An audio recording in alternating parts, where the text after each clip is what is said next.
Y les dije que venía Juan Carlos Hidalgo y la magia de la televisión me permite incluirlo ahora en nuestro foro aquí en Washington. Este viernes, Roger Stone es detenido en un operativo en frente de las cámaras. ¿Cómo lo ves para la presidencia de Trump? Muy duro, por las razones que ya exponía el señor Cárdenas. Estamos ante un ajedrez, ¿verdad? Ya hemos visto caer a varios peones. Ha habido un alfil por ahí. Yo creo que esto ya se aproxima a una torre, ¿verdad? En materia de términos de ajedrez, puesto que cada vez más figuras que jugaron un papel importante en la campaña de Trump han empezado a caer. Recordemos de que fue Stone el que dio ciertas señales sobre la relación entre Wikileaks y la campaña de Trump. A pesar de que no se le están imputando cargos relacionados con una conspiración o una coordinación con el gobierno ruso o con agentes foráneos, se le está hablando más de obstrucción de la justicia y demás. Sí es cierto de que Roger Stone era una de estos enlaces, eslabones que ataba la campaña de Trump con Wikileaks, porque Roger Stone dio a entender de que venían revelaciones de Wikileaks durante la campaña, justo antes de que Wikileaks publicara los emails de la campaña demócrata y principalmente el jefe de la campaña, que era el nombre, ¿cómo era que se llamaba? Paul Manafort. No, el jefe de la campaña demócrata. Así que John Podesta. Así que ciertamente era una persona de mucho interés, estaba bajo la lupa y claramente ahora se le están imputando cargos que todavía no terminan de aterrizar sobre la trama de la investigación, que es esa supuesta coordinación, conspiración con Rusia, pero se están acercando. Se están acercando.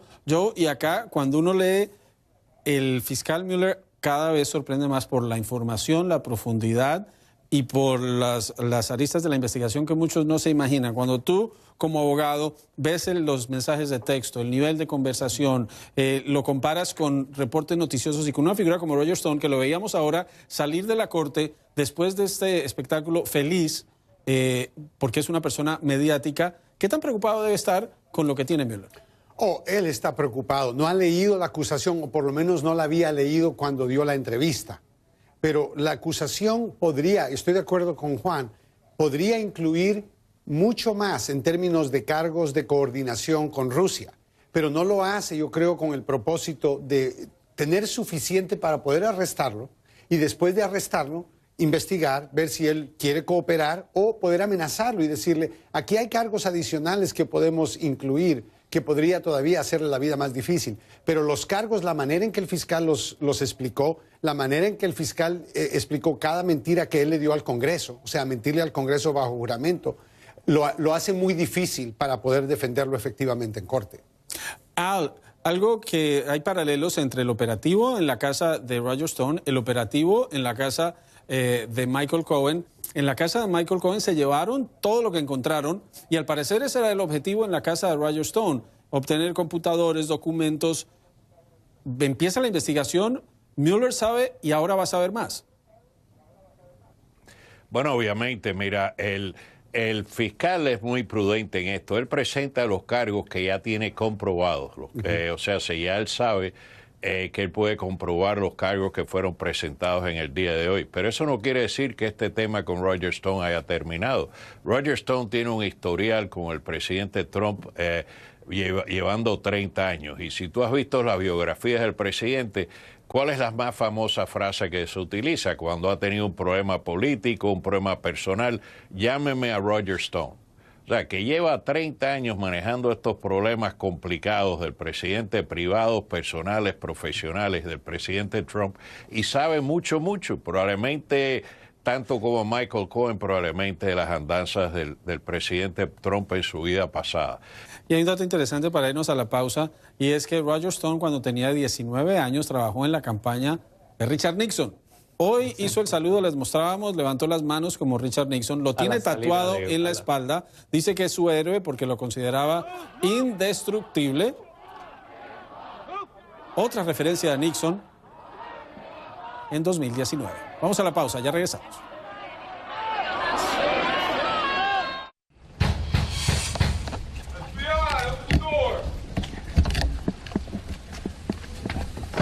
Así se despertó Roger Stone hoy en su casa de Fort Lauderdale. Son imágenes de Gil de la Rosa, colega. CNN obtuvo en exclusiva las imágenes de este operativo con numerosos vehículos, con agentes, con armas de largo alcance y con una orden judicial. ¿Por qué Joe no le permitieron entregarse a Roger Stone, quien dijo estaba listo para hacerlo? Hasta había publicado un video en redes con sus perros diciendo que no había hecho nada mal, un video bastante cómico, y hoy se quejó al salir de la corte que habían asustado a su esposa y a sus perros. ¿Pero por qué no le dejan entregarse? Bueno, cada caso es diferente. En este caso tienes una serie de acusaciones de mentir, de obstruir un proceso, que es como obstruir justicia, y de tratar de intimidar o influenciar a un testigo para que no testifique. Ese tipo de comportamiento se ve en personas que quieren ocultar y podrían borrar evidencias, podrían borrar información, destruir pruebas. Así que el FBI, después de tanto tiempo que esperó, quiso tomar la última oportunidad con información de que Roger Stone iba a destruir evidencias y le pidieron a un juez autorización para tocar y entrar.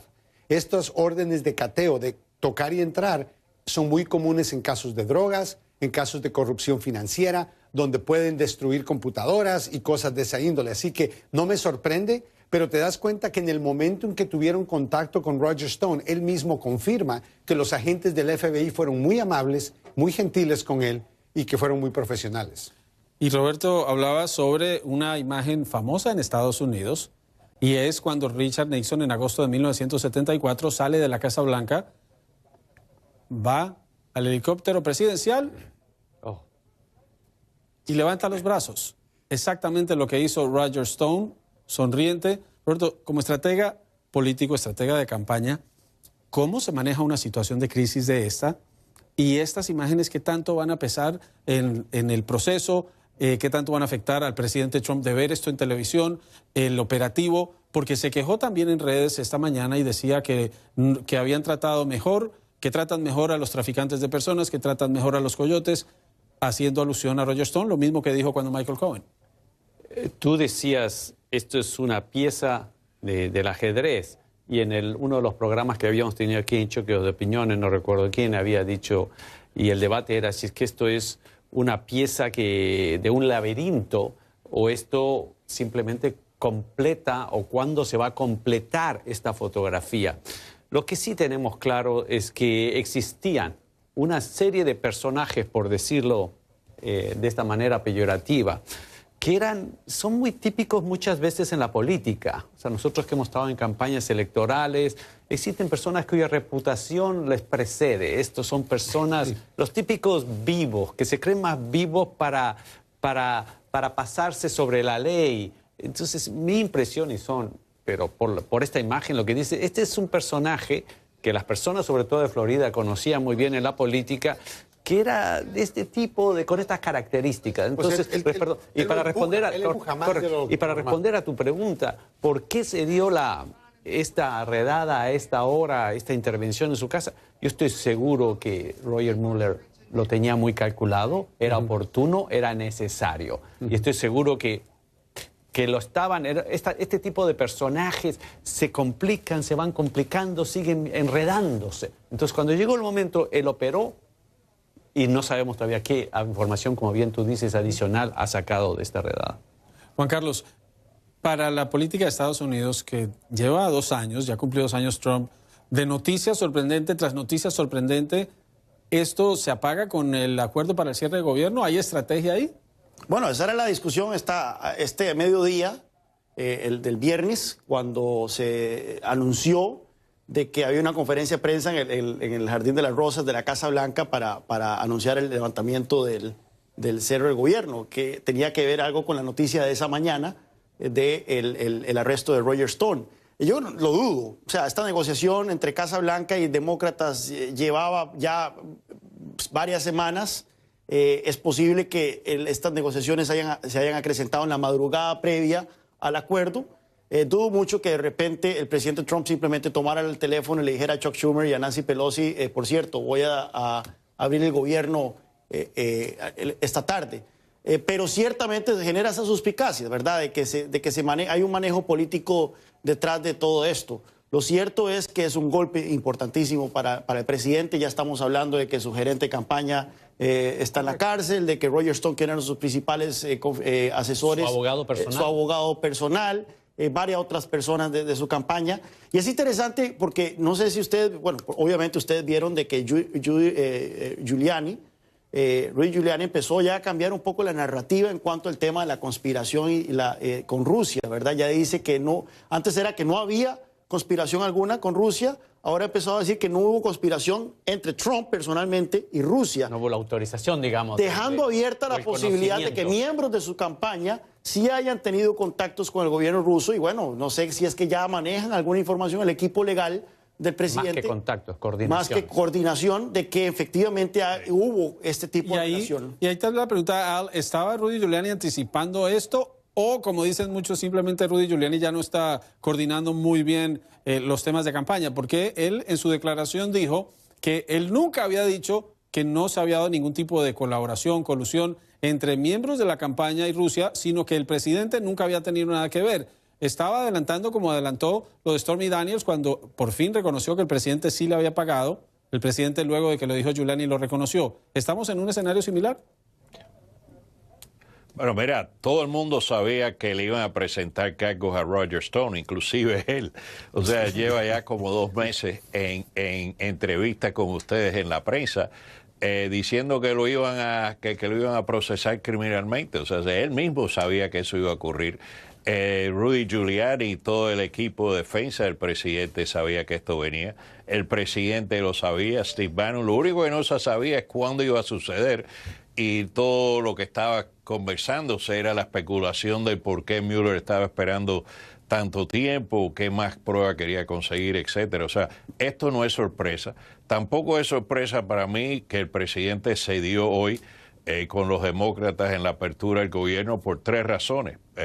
El martes día 29 es el día que él había vaticinado llevar el discurso de la Unión, del Estado de la Unión. Eso todavía lo quiere mantener y habiendo hecho lo que hizo hoy, yo estoy seguro que tú vas a ver que ya va a dar poder su discurso tal como estaba planeado el día 29, que para él todo lo de él es lo más importante que hay. La segunda razón es porque tenía que opacar un poco hoy el tema, que no quería que dominara totalmente y universalmente el mundo noticioso como está haciendo, como estamos haciendo el programa de hoy, sabiendo que había que mezclar la apertura del gobierno con el tema este. Y tercero, él ya se había dado cuenta de que esto no podía continuar. Ya los aeropuertos iban a empezar a cerrar.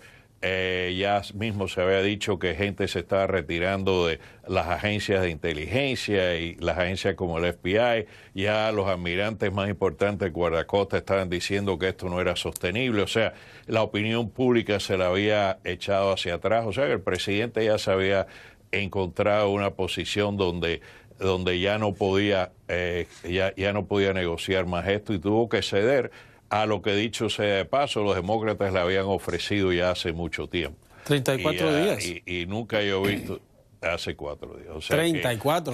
Bueno, y cuando te quiero decir hace mucho tiempo, te estoy hablando desde el año pasado, cuando le habían inclusive ofrecido hasta $25,000 millones para su muro. O sea, hace que todo lo que le habían ofrecido los demócratas previamente se le ha ido yendo de las manos hasta que hoy por fin tuvo que rendirse y aceptar la oferta de los demócratas. Y dijo Juan Carlos que era el mejor negociador del mundo, pero en este caso esas habilidades no le funcionaron. Bueno, y hay reportes internos que dicen que él tuvo una conversación con Kevin Haster, el jefe de despacho interino, donde él dijo, nos está matando con esto. O sea, él estaba viendo estos números de popularidad porque las encuestas demostraban que incluso su base estaba empezando a echársele encima.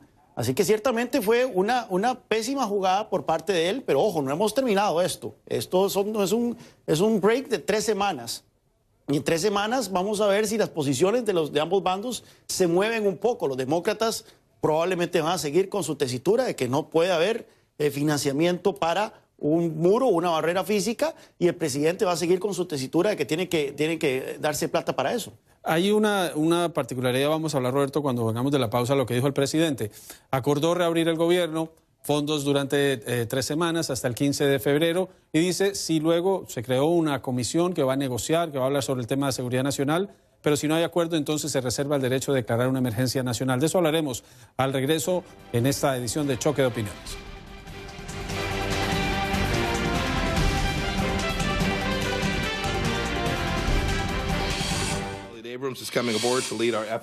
Elliot Abrams llega al Departamento de Estado y encabezará nuestros esfuerzos en Venezuela. Su trabajo crítico empieza de una vez. Mañana viaja conmigo al Consejo de Seguridad de la ONU, en donde Estados Unidos ha pedido una reunión pendiente desde hace mucho tiempo para urgir a otras naciones para que apoyen la transición democrática en Venezuela. Roberto, Elliot Abrams, otra figura del pasado, llega al gobierno del presidente Trump, estuvo involucrado en el escándalo Irán-Contras y ahora es el enviado del Departamento de Estado para Venezuela. El secretario de Estado insistió en el reconocimiento de Venezuela este viernes. El presidente han enviado mensajes, el senador Marco Rubio muy activo. En Venezuela se vive una situación de relativa calma. ¿Cómo ves las movidas de estos días y qué puede pasar ahora?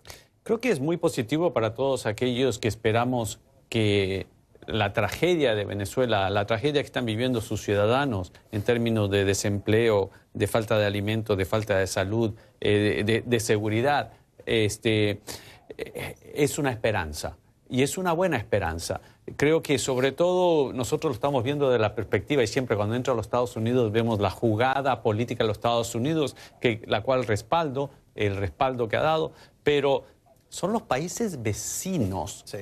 O sea, el hecho de que la actitud tan firme del presidente de Colombia, del presidente de Brasil, con el apoyo de Perú, con el apoyo de Chile, con el apoyo de Canadá, con el apoyo de la Comunidad Europea y también los Estados Unidos. Una posición que no es de apoyo total a Maduro de parte de México y de Uruguay. Lo que están diciendo es negociemos. Ahora hasta Rusia está diciendo podremos ayudar a negociar.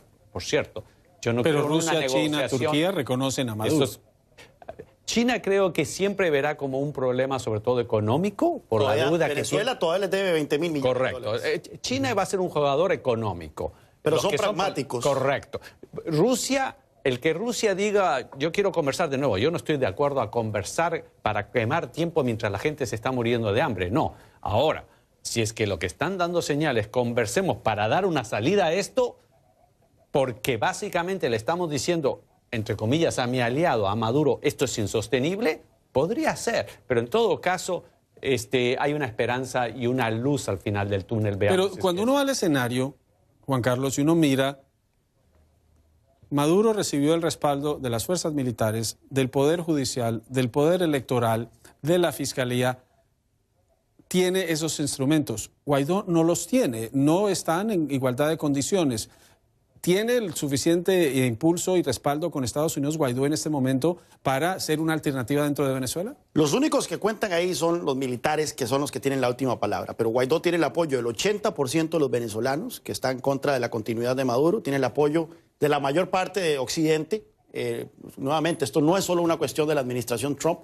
Es Canadá, es Colombia, Brasil, Argentina, Chile, Perú, Costa Rica, que en cuestión de horas, después de juramentarse Guaidó como presidente interino, en cuestión de horas lo reconocieron como presidente interino. Es interesante porque eso demuestra que ha habido una coordinación importante por parte de estos países para estar atentos a esta jugada y salir a reconocerlo. Ahora bien, todo depende nuevamente de los militares. Y los militares son los que van a decidir en última instancia si Maduro continúa en el poder o no. Yo sí quisiera hacer una puntuación. Estamos hablando de los generales, que son más de 2.000 probablemente más generales que la OTAN. Pero otra cosa es la tropa. Yo te podría asegurar que la tropa en gran parte está sufriendo ellos y sus familiares las mismas tragedias que está sufriendo el resto de... Entonces, más complicado. Y ha habido muchísimos reportes en la prensa internacional de diversas, cuarteles, cuartelazos, deserciones y demás. El problema ahí, y es un gran problema, es que los servicios de inteligencia cubanos están infiltrados en las tropas. Ah, por supuesto. Entonces, pero acá nivel de coordinación que se requiere para llevar a cabo una acción de estas es imposible. El presidente Trump había dicho que Estados Unidos no iba a ser el policía del mundo y en este caso lo está haciendo. ¿Está yendo en contra de su política? Absolutamente, pero esto es porque esta es la realidad en la que vivimos. Y cuando tú tienes un país que es rico en petróleo y que puede tener un efecto en la economía, el presidente no puede ignorarlo y la gente no puede seguir viviendo de esta forma.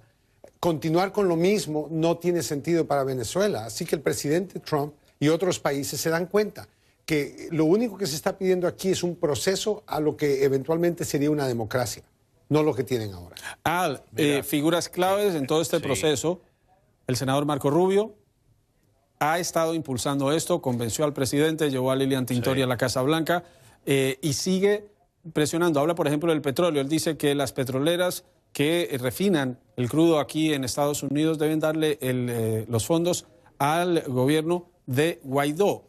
¿Es esto viable y qué tanto va a ayudar a los republicanos en la Florida y en otros sectores de Estados Unidos donde el tema de Venezuela es importante, la decisión del presidente Trump? Sí, una gran pregunta y claro, la respuesta a tu pregunta es cómo termina todo esto.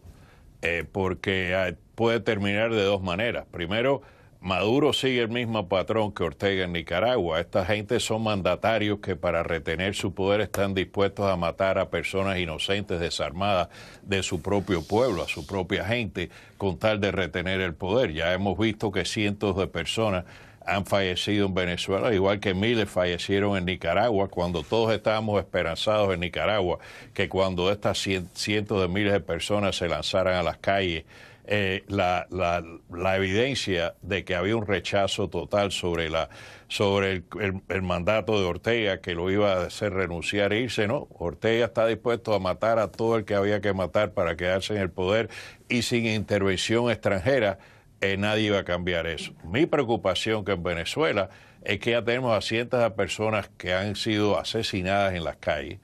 Ya los Estados Unidos sí, es verdad, han hecho algo que no hicieron en Nicaragua, que se han jugado esto mucho mejor estratégicamente, han reconocido al líder de la Asamblea como al funcionario líder de su país interino, han podido lograr que la OEA, el organismo más clave en todo esto, y los países de mayor importancia, excepto a uno del hemisferio, lo estén apoyando. Ahora Europa también los están apoyando. Pero ¿cuál va a ser el fin de esto? Porque Maduro no va a querer ceder el poder. Elliot Abrams es un gran nombramiento, lo conozco personalmente, he trabajado con él. Pero él va como enviado allá. Yo sí te puedo decir a ti que el Pentágono tiene las más mínimas expectaciones de intervenir militarmente en Venezuela, a pesar de las amenazas que algunos políticos han dado. O sea, ¿qué es lo que va a forzar a Maduro a ceder el poder o compartir el poder para unas elecciones libres en un futuro? Vamos a ver en qué pudieran consistir esas sanciones. Pero yo sí te puedo decir a ti que va a estar muy difícil. Está muy difícil que alguien como Maduro y sobre todo Diosdado Cabello, que ya ha intervenido, ha insultado a aquellas personas que pudieran ser partes de esta transición con ellos. O sea, sé que ellos van a jugar al duro, en mi opinión. ¿Y qué pueden hacer para intervenir en esto los Estados Unidos y otros países, o qué están dispuestos a hacer? Va a ser la clave de cómo termina esto. Pero esto está mucho más complicado. Mis felicitaciones al pueblo venezolano por su coraje a tirarse a las calles a protestar, instigados en gran parte por expectativas de qué pudiese hacer los Estados Unidos. Pero vamos a ver a dónde acaba esto, porque si acaba reteniendo el poder Maduro, asesinando a más personas, rechazando toda la presión que ha sufrido, entonces los Estados Unidos va a quedar muy mal. Así que pueda quedar los Estados Unidos muy bien y pueda quedar muy mal. Va a ver cómo esto termina. Mi preocupación es que lo que hemos visto, por lo menos en Venezuela, en los últimos 5 años, con Nicaragua el año pasado, es que estos regímenes son buenos en guerras de desgaste. No entran con una masacre de una sola vez para reprimir, como ocurrió con Yanukovych en el Maidán, que mató 70 personas en un día, y eso hizo que simplemente su continuidad fuera insostenible. Estos regímenes matan una persona un día, 2 el otro, tal vez se les va la mano un día y matan 10, luego no hay muertos por 2 días, hay arrestos, hay torturas, y luego el tiempo pasa, las semanas pasan, pasa un mes, pasan 2 meses y la población simplemente se cansa y vuelve a sus casas. Y ese es mi temor, con que vuelva a ocurrir esto. Hemos visto desde la declaración de Guaidó, desde la gran protesta del jueves, que no ha ocurrido mayor cosa, y simplemente esta gente se va a aferrar al poder y no va a permitir, y no va a Tengo que ir a la pausa, pero vamos a seguir con el tema, Roberto. Vamos a la pausa y regresamos. Estamos hablando sobre el tema de Venezuela, la decisión del presidente Trump de reconocer a Juan Guaidó como presidente interino o encargado de Venezuela. Ya volvemos.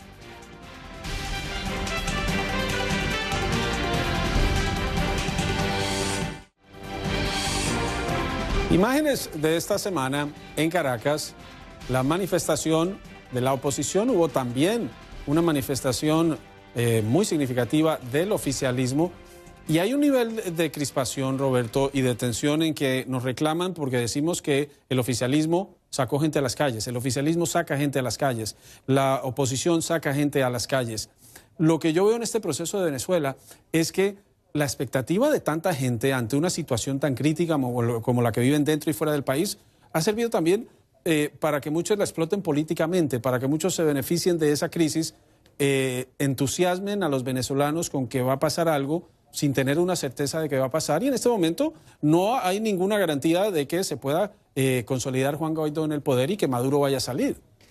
Yo no soy de los que cree que todas las acciones políticas tienen que estar garantizadas con un fin. También soy de los que cree que uno tiene que actuar de acuerdo a sus principios y a sus valores. La situación de los ciudadanos venezolanos es absolutamente insostenible. El problema de la migración ya es un problema de seguridad para sus países vecinos. Es un nivel inhumano que ha desbordado las fronteras. Entonces la gente está en su absoluto derecho y además están, en mi opinión, en la obligación de salir y buscar un cambio. ¿Cómo se va a dar ese cambio? Pues no lo sabemos. Lo que sí sabemos es que el cambio se va a terminar dando y se va a dar por voluntad de los ciudadanos de Venezuela que están en las calles y están peleando. Tú que perteneciste a las fuerzas militares, Joe, escuchaba un debate de alguien que decía Estados Unidos está luchando por la democracia en Venezuela, ¿por qué no exige democracia en Arabia Saudita, en donde se cometen atrocidades, en donde se dio el asesinato de este periodista, donde se está llevando la guerra en Yemen, donde mueren miles? Correcto. Estados Unidos, ¿por qué no tiene una política consistente? Porque Estados Unidos tiene estas guerras en las que hay varios intereses, influencia por parte de otros países, y Venezuela está bajo el control de un líder político que Estados Unidos no reconoce y no quiere reconocer.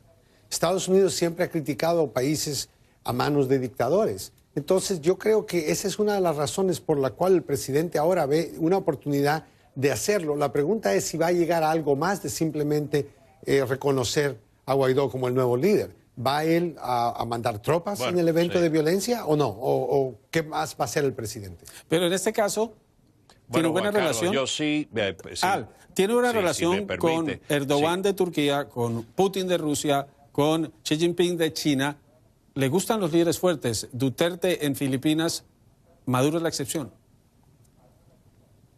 Sí, bueno, muy buen dicho. Yo te diría que la diferencia de Venezuela y el Medio Oriente y Arabia Saudita es que Venezuela está en nuestro patio, que la Unión Soviética ya ha estado incurriendo o llevando a cabo ciertas incursiones militares en Venezuela, ya quiere abrir hasta una base militar en Venezuela. Venezuela tiene una peligrosa relación con Irán, sobre todo en temas financieros y de banca y tal. Y todos pensamos que Venezuela es un riesgo a la seguridad nacional de los Estados Unidos, dado las alianzas que tienen y los planes que tienen, y Arabia Saudita no. O sea, por razones de seguridad nacional, tienes que, en política exterior, tratar a las dos partes diferentes, aunque en la moralidad del caso tengan similares circunstancias. La segunda es que Venezuela siempre ha dicho que es una democracia y todos sabemos que no es una democracia. Arabia Saudita nunca lo ha pretendido y no va a tener una democracia. O sea, que creo que los casos son suficientemente disimilares para poder tener una política diferente uno hacia la otra sin tener dos diferentes caras con respecto a esta situación de política exterior. Pero sí te puedo decir que China y Rusia le están hablando diariamente a Maduro, que son un factor en todas las decisiones que Maduro hace, al igual que Cuba, obviamente. Y Maduro se lleva a sus aliados, que son adversarios de los Estados Unidos. Y por eso esto es más complicado, porque no solamente estás hablando de Maduro y que si esto, que si lo otro.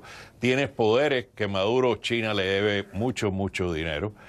Rusia ve a Venezuela como una parte integral de tener un pie en este hemisferio que para ellos términos estratégicos importantes. O sea, Maduro no está hablando por su cuenta, Maduro está hablando con las alianzas que les ha permitido mantenerse a flote económicamente y políticamente. Esto es un caso mucho más complicado que un líder venezolano que no ha manejado bien las cosas. Juan Carlos, esta semana, no solo Estados Unidos, el Grupo de Lima, el Reino Unido, reconocieron, entre otros países, a Juan Guaidó como el presidente encargado de Venezuela y se hace una interpretación de la Constitución que él tendría que convocar a elecciones. Otros países como Turquía, China, Rusia, no reconocen a Guaidó, sino a Maduro. Interesante que en medio de todos estos reconocimientos, hasta el secretario general de la OEA reconoció a Juan Guaidó. No sé si un secretario general antes había reconocido a un presidente y no sé si está dentro de sus funciones. También el presidente del BID reconoció a Guaidó como presidente. ¿Estos reconocimientos son suficientes para darle legitimidad a Guaidó y el respaldo que necesita? O como dice Roberto, va a ser dentro de Venezuela y va a ser el apoyo popular y de las fuerzas militares para que se pueda dar una transición? Porque cuando uno veía las transmisiones del viernes, rueda de prensa de Guaidó, rueda de prensa de Maduro, hay una realidad paralela en Venezuela. Mira, en mis 6 viajes a Venezuela entre el 2009 y el 2016, una de las cosas que yo constantemente oía de la gente es que por favor no nos olviden, por favor no nos olviden. Era el reclamo que uno oía de la gente en Venezuela diciéndole a la comunidad internacional: no nos den la espalda. Eran tiempos en que la mayor parte de la comunidad internacional, especialmente en la región, no es que le estaba dando la espalda a Venezuela, estaban abiertamente simpatizando con el régimen de Caracas.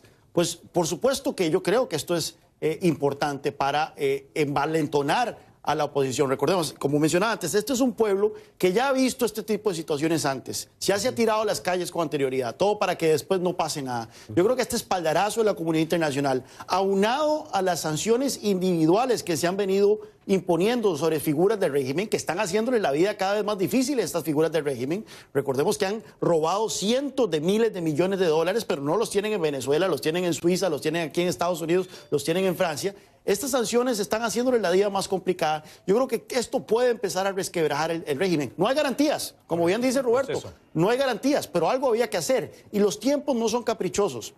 No es que de repente la comunidad internacional se levantó esta semana y dijo: hay que desconocer a Maduro. Esto es parte de un proceso que empezó con las elecciones fraudulentas de mayo pasado, la juramentación de Maduro para un segundo término en el 10 de enero y, por supuesto, el desconocimiento de todo Occidente de la legitimidad de este segundo término de Maduro. Es gravísimo para la región, es muy grave para la región lo que está pasando, es muy grave, por supuesto, para los venezolanos. Entonces, ha llegado un momento en el cual simplemente esto es intolerable. Pero es suficiente el reconocimiento de un gobierno para parte de un proceso, es parte de un proceso, es parte positivo de un proceso que no sabemos cuál va a ser su último desarrollo. Pero como bien tú dices, ese proceso había que iniciarlo. ¿Qué proceso? El proceso de una transición en un sistema, en un gobierno corrompido, corrupto, que ha producido hambre a sus ciudadanos y se necesita una transición. Esperemos como ciudadanos que creemos en la democracia, más que esa transición sea lo más ordenada posible, lo más rápida posible y sin lugar a dudas lo más pacífica posible. Y esto es una opción. Y yo creo que el pueblo venezolano la está tomando y la comunidad internacional seria democrática la está tomando. Juan Carlos, ¿cuál sería un peor escenario? Que el 10 de enero no hubiera pasado nada. Maduro se juramenta, todos los países dicen que, bueno, que no bien con buenos ojos. Y miran al otro lado. Y miran al otro lado. Eso para mí sería el peor de los escenarios. ¿Qué consecuencias si esto no funciona? Yo creo que ¿cuáles son las consecuencias? Todo el mundo está diciendo, bueno, una invasión militar bajo ningún concepto. Pero, ¿qué tal las sanciones económicas a las profundas? Porque Venezuela, el gobierno de Maduro depende de los flujos de ingresos petroleros que en gran parte vienen porque él necesita refinar su petróleo pesado en el Golfo de México, en las refinerías que son caras, y necesita esos ingresos. Pero tocar el petróleo impacta el precio internacional, el precio de la gasolina en las calles sube. No mucho. No lo han hecho hasta ahora. Por tanto, es para la ecuación energética de los Estados Unidos, Venezuela menos del 3% del consumo diario. Por alguna razón no lo han hecho. Vamos a la pausa, regresamos con las conclusiones de nuestros invitados. Vamos a las conclusiones de nuestros invitados. Voy a comenzar en Miami con Al Cárdenas. Bueno, Juan Carlos, yo creo que esta semana obviamente la hemos cubierto en el programa. Te aseguro que en un par de días, cuando el presidente Trump le presente al Congreso sus planes para 2019 y las prioridades que él envisiona para el país, vamos a entrar en un capítulo totalmente diferente sobre el tema de hacia dónde se lleva los Estados Unidos. Vamos a ir de los demócratas a ver en qué pueden estar de acuerdo y cuándo no. Vamos a probablemente tener un mejor sabor si esto no va a ir bien el resto del año, si hay posibilidades de poder tener algunos arreglos bipartidistas que puedan mejorar a la nación en términos de la infraestructura, de la salud, de la educación. Y dudo mucho que se hable del tema de Venezuela. Creo que va a ser primordialmente de temas domésticos. Juan Carlos Hidalgo. Estoy de acuerdo con Al. Aquí en Washington lo que se comenta es el cierre del gobierno, la investigación de Mueller, lo que se percibe como una derrota del presidente teniendo que acceder a los términos demócratas de reabrir el gobierno, pagarle a los empleados federales y luego posponer esta discusión sobre si va a haber muro o si va a haber financiamiento por una barrera física o no. Por supuesto que nosotros en América Latina la atención de esta semana estuvo concentrado en Venezuela. Eso es uno de los aspectos comunes de esta administración. Hay puntos muy bajos, pero también un punto alto que yo creo que hay que rescatar, que ha sido la posición valiente de Washington, denunciando la ilegitimidad de Nicolás Maduro, reconociendo la legitimidad de Juan Guaidó como presidente interino y apoyando los esfuerzos hemisféricos del Grupo de Lima y otros gobiernos que también han salido del lado de la democracia en Venezuela. Creo que una de las cosas más importantes que ocurrieron esta semana ha sido el arresto de Roger Stone con relación a la investigación de Rusia. Esta es la parte que tanto hacía falta. El presidente antes decía que no había colusión, no había coordinación con ningún miembro de su campaña y Rusia. Ahora sabemos que su propio abogado Rudy Giuliani ha dicho que, bueno, tal vez el presidente directamente no tuvo contactos con los rusos, pero que es posible que miembros de su campaña hayan cometido estos actos. Asumo yo que van a defender al presidente hasta el final, pero definitivamente ahora ya no puede decir el presidente que no hubo colusión. Colusión es coordinación entre la campaña y Rusia para poder influenciar la elección.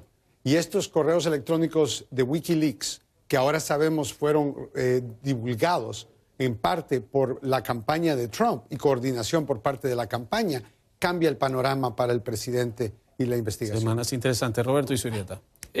Yo no concuerdo tanto con mis colegas. Si mal no recuerdo, del día miércoles, la mitad de la portada del Wall Street Journal era la foto de Juan Guaidó posesionando y el tema de Venezuela, estando en la situación de que estábamos en la mitad del cierre del gobierno.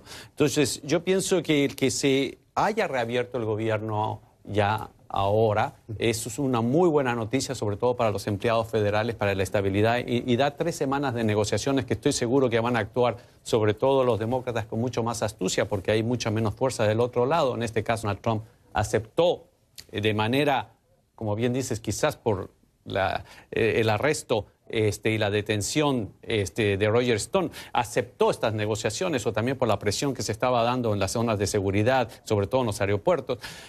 Yo pienso que la próxima semana seguiremos hablando de Venezuela. Yo creo que es parte de un proceso que se inicia y cuya presión viene de América Latina, sobre todo los países vecinos, y tenemos que ser solidarios y pendientes y seguir apoyando esa transformación. Roberto Izurieta, Juan Carlos Hidalgo, Joe Maluf y Al Cárdenas acompañándonos en esta emisión. Muchas gracias a ellos y a ustedes por permitirnos ingresar a sus hogares. Soy Juan Carlos López. Me despido. Gracias por acompañarnos en Choque de Opiniones desde Washington.